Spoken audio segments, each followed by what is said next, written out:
सुप्रभातम बच्चों, कैसे हैं आप लोग? अच्छे हैं? ओके। आज हम लोग साइंस का एक बहुत ही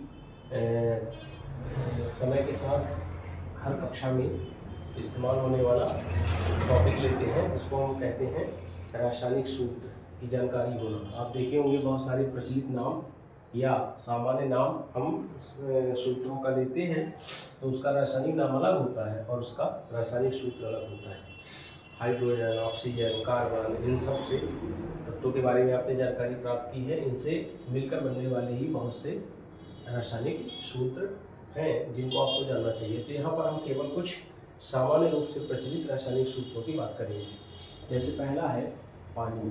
पानी की सबको जानकारी है। इसको रासायनिक नाम अगर कहें तो हाइड्रोजन ऑक्साइड, हाइड्रोजन ऑक्साइड या H2O, इसका रासायनिक सूत्र होता है। दूसरा देखें दोस्तों तो नमक। नमक जिसका रासायनिक नाम सोडियम क्लोराइड होता है, सोडियम क्लोराइड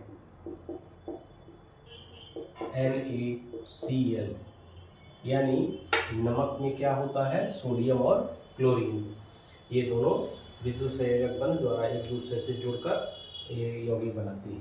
तीसरा है जो यूज होती है आपकी शर्करा, या जो हम शक्कर यूज करते हैं, शक्कर।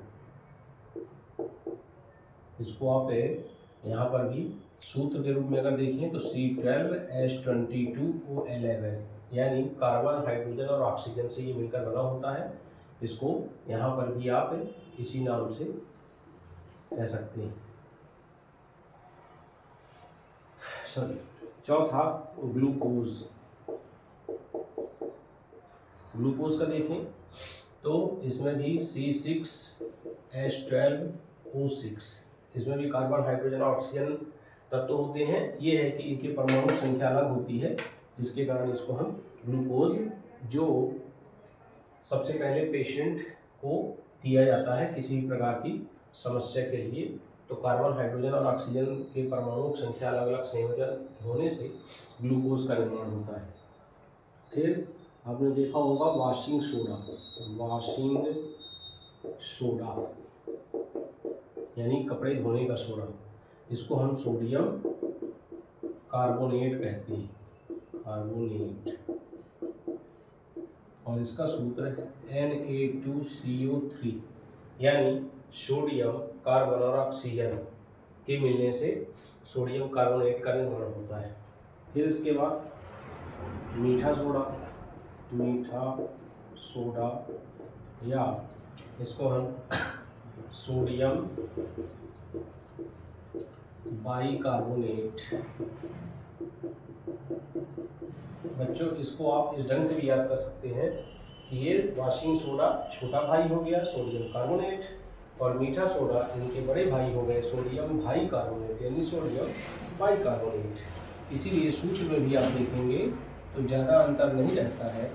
NaCO3, इसमें जो सोडियम परमाणु संख्या 2 है, वहाँ पर ये सोडियम परमाणु संख्या 1 है, और उस एक परमाणु की जगह पर हाइड्रोजन आ जाता है। इसीलिए इसको हम सोडियम हाइड्रोजन कार्बोनेट भी कहते हैं। तो ये बहुत ज़्यादा प्रचलित होने वाले सूत्र हैं। एक और महत्वपूर्ण है कार्बन डाइऑक्साइड, कार्बन डाइऑक्साइड, इसको यहाँ पर भी हम लोग यही कहते हैं, और ये सूत्र में CO2 के रूप में लिखी जाती है। CO अगर होगा तो कार्बन मोनोऑक्साइड हो जाएगी है। और 8 जो मीथेन, हाइड्रोकार्बन के सेक्शन में आपको बताया गया है, मीथेन ये हाइड्रोकार्बन के अंतर्गत है, और इसका सूत्र CH4। अगर आप इसको कहें तो इसको हम मार्स गैस भी कहते हैं, गोबर में पाई जाने वाली गैस, मार्स गैस, और यहाँ पर इसको आप मीथेन लिख सकते हैं। तो ये बच्चों सबसे अधिक प्रचलित होने वाले साधारण नाम हैं, और इनको रासायनिक नाम और रासायनिक सूत्र के रूप में इस प्रकार से दर्शाया जाता है। इसके साथ ही एक सबसे महत्वपूर्ण, जिसको हम सल्फ्यूरिक या रसायनों का राजा कहते हैं, रसायनों का राजा। और यहाँ पर इसको सल्फ्यूरिक अम्ल नाम दिया गया है। सूत्र इसका H2SO4 है। बहुत सारी रासायनिक क्रियाओं में किंग ऑफ केमिकल्स यानी रसायनों का राजा सल्फ्यूरिक अम्ल का प्रयोग किया जाता है, तो इसको H2SO4 सूत्र से दर्शाया जाता है। तो ये प्रचलित नाम, रासायनिक नाम और रासायनिक सूत्र के रूप में दर्शाए जाने वाले सबसे ज़्यादा प्रचलित सूत्र हैं। तो इसी तरह से इनकी जानकारी आपको होनी चाहिए। हम लोग भी अपने समय में इनको रट लेते थे, बाद में फिर समझे ये कैसे इनका निर्माण होता है। तो इसी तरह से आप जुड़े रहेंगे। अभी इसको आप याद कर सकते हैं और विज्ञान में बहुत सारी जो है तो प्रश्नों का उत्तर इनके आधार पर दिया जा सकता है। सो बच्चों, इसको तैयार कर लीजिएगा और टॉपिक पसंद आया हो तो कमेंट सेक्शन में अपने कमेंट डाल दीजिएगा।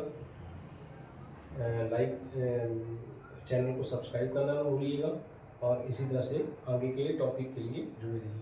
Thank you.